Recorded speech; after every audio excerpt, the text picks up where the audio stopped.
In tonight's Dateline Defense, the arm wrestling match between the U.S. and China. It's a complicated mix of military, political, and economic elements. Let's dive right in. Joining me, Colonel Douglas Macgregor. He's a decorated combat veteran, Ph.D. and Executive Vice President of the Burke-Macgregor Group. His new book, Margin of Victory, is out this June. Doug, it's Super Tuesday. On the right, Donald Trump is expected to win big. He talks about China a lot on the campaign trail, and Chinese officials are paying attention. Bring us up to date. He's gotten a lot of attention in China because he said a range of things that Chinese people, both people in power as well as the broader population, can understand and identify with. First of all, Trump is a successful businessman in China. That's everybody's model. That's what everyone in China wants to be. Secondly, he's also made it very clear that he'll do business, but on terms that are not exclusively favorable to China and antithetical to us. The Chinese understand that.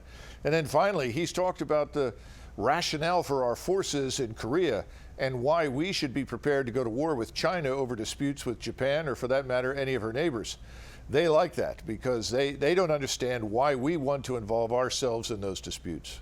But they're also very wary, Doug. They don't like to hear what Trump is saying about manipulating markets and all of this, because the Chinese are saying, wait a minute, we've been doing business for a long time, don't screw this up. Well, the Chinese have a lot of self-confidence, though. They've been up to some dirty tricks, as Donald Trump says, but they're confident that dealing with Trump can be done. All right, we'll see what happens if it gets that far. And just this week, China's central bank cut its reserve requirement ratio by half a percentage point. Why, Doug? What are they trying to accomplish by this? Well, look, we've talked about this a great deal. Let's face it, the Chinese economy is in free fall. Its stock market has been a veritable roller coaster, and hundreds of billions of dollars in foreign currency have left the country. They have poured enormous amounts of liquidity into the economy, and much like the United States, haven't got much return on that investment. So if you cut the reserve requirement, it allows more money to be lent out without necessarily printing more money. Now, meanwhile, China continues to invest in the South China Sea. The Center for Strategic and International Studies reports they might be building a high-frequency radar installation. Tell us more. Well, first we need to understand that this radar installation is a maritime radar.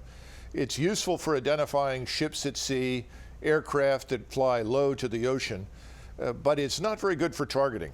So I think there's a tendency to grossly overestimate the military value of this. We'll have to see in the future what other kinds of systems they put on the island in addition to jets. But I also think we should keep in mind that the Vietnamese have been out there fortifying their islands. The Taiwanese are fortifying their islands. The Malays have some islands. The Filipinos have some islands.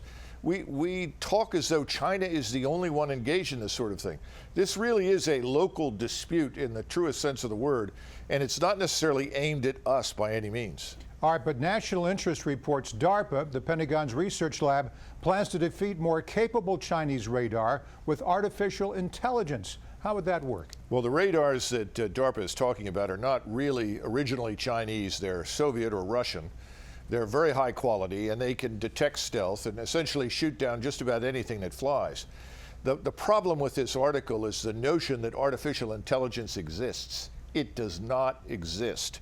Computational power has improved dramatically. Our ability to integrate radars and our ability to use electronic warfare has improved.